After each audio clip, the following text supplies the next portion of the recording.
Sheriff Lewis says the backpack was found in between Lake Marvin, where we are now, and the Canadian River, which is just south of here. It doesn't really matter if you're going to go with the spray kind or a lotion that you rub in, as long as it's broad spectrum and starts at SPF 15 up to SPF 50. You can see the black around me, and we've still got some hot spots going up. I mean, we've got smoke coming from the ground. That's not dirt. All this fire in Tulia, it just looks like it's getting worse. I mean, look out here. We've got a structure that's caught on fire. This is a house completely engulfed in flames, and you could see the wind is not helping. Once they get to their bus stop, it could be as many as 45 minutes to an hour before their bus arrives. Sometimes you have to wait a couple hours until a bus gets there. And a lot of times you got to go to an interview or a job, people with low income, trying to catch the bus. After defying death twice, little Super Perry here is now an example of what vaccinations can do for your pets. It's been a week since the fire started burning, and while the flames are gone, they've left their mark. Almost everywhere you walk here, you'll see this black soot, these charred plants, and for miles and miles, just black land leading up to and past the Oklahoma border. So if you were reading the Sunday paper and came across this ad, Imperial Tap Room said, come on in. And you can use this ad as a coupon for $1 off your order.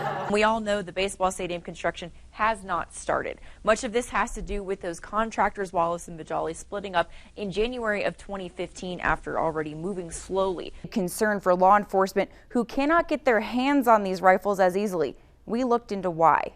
Next drill is 3 rounds standing, 3 rounds kneeling. Ready, threat. All law enforcement officers have to go through 40 hours of training and fire 800 rounds before they can carry an AR-15 on patrol. And after that, there are annual qualifications that are required and annual in-service training. It's a pretty rigorous course. It's something that we take very seriously. We want to train and prepare our officers to survive. But for any private citizen that wants to own, use, or carry an AR-15, the requirements are not that extreme. Actually, there really aren't many requirements at all. I come in, fill this out, you type it out, and then I walk out with a gun 15 minutes later? Yeah. Yeah, it's very possible. Yeah, absolutely. And there's no training required? No training required. And I can walk around town with that long gun without breaking a single law. If you're running around open carry with an AR strapped to your back out in the middle of downtown, that poses more of a threat. You might not be threatening looking as a person, but essentially you have the potential to shoot it, 200, 300, 400 yards and further. But people do carry them in Amarillo, and if it's just strapped to your back or pointing down to the ground, police can't do anything about it. The Potter County Sheriff's Office gets more calls about open carry of AR-15s than they see the open carry of handguns on patrol. It seems as if the law has just overlooked these bigger, more dangerous guns. This is Texas, and the law simply does not prohibit the carrying of a long gun in a public place in general. It's been that way for a long, long time. Just because someone owns an AR-15 does not automatically make them a threat, like Randy Blades, who we met out at the city shooting range. I have an AR-15 for recreational purposes, sporting purposes, and hunting purposes. So it's just all around good gun. It's fun to get out and shoot. He makes it a point to keep up with his training on the gun. I just like to be responsible and safe with my firearms. But that cannot be said for all AR-15 owners. The training level of armed citizens is something that we are concerned about. You should be able to take that gun out and tear it apart and blindfold it and put it back together. That's how familiar you should be with that weapon. So I tried it out. Are you nervous? A little bit. It's a big gun. I trained with an AR-15 for the first time at the gun range with Blades. It just clips in like that? Are you not tall enough?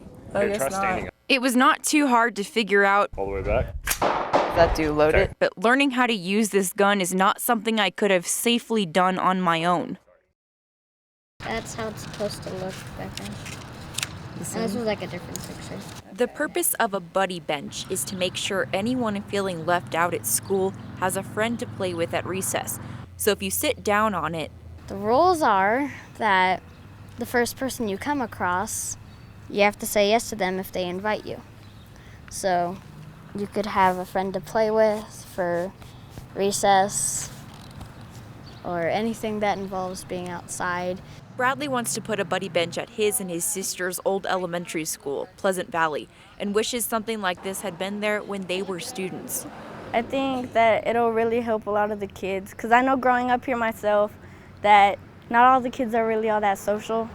So it kind of puts you in a spot that if you're not social too, then you don't have anyone at all. When Bradley first came across the idea, he was instantly hooked. He pestered me for the whole school year last year. Mom, we need to try it. Mom, I want to try it. And I said, you know what? Summer's coming up. Let's look into fundraising, kind of see what we can come up with. And that was it. The next day, he came to her with a detailed plan and a goal of making sure no one at his old school was alone on the playground. It helps to promote friendship and exterminate loneliness. Why is that important to you? Well, I don't want anyone to be lonely. He's been working with Rockwood Furniture to make sure the bench has just the right design. Which is a curved conversation bench, which it's curved enough so it looks like it would hug you. Bradley is working now to raise enough money to install a bench not only at his school, but more schools and parks around Amarillo. And every bench will have this same goal. Do you think this will help people make new friends? Of course. That's what the buddy bench is for. Colton was walking through the 8th grade hallway Monday morning at Bushland Middle School when one of his friends told him to look outside. I saw the big plume and I called my mom, and my dad said, go get him, I need some hands. He did not waste any time getting to the station, quickly changing from a student to a volunteer firefighter. I didn't have to, but I wanted to go help. Colton and his dad, the fire captain, were first to respond to the semi-truck that had just driven off the I-40 overpass in Bushland. This hose was already off by the fire, and when I got on the scene, I chalked the wheels, pulled the blitz fire off, and I got on the hose. He was the first to actually start fighting the fire. In his year and a half as a volunteer firefighter, Colton has already been ranked higher than dozens of other firefighters in that agency. Last year alone, he went on 160 calls and by now has helped fight about 50 fires, all while playing basketball at school and keeping his grades up. Even the LIT fire from the last windstorm, that he stayed out with me until 2 o'clock in the morning and came home, took a nap, went back to school. So he has a lot of drive to do it. It's a lot of work, but Colton says it's worth it. Firefighting is in his blood. I've been around it for my whole life, and I love helping people.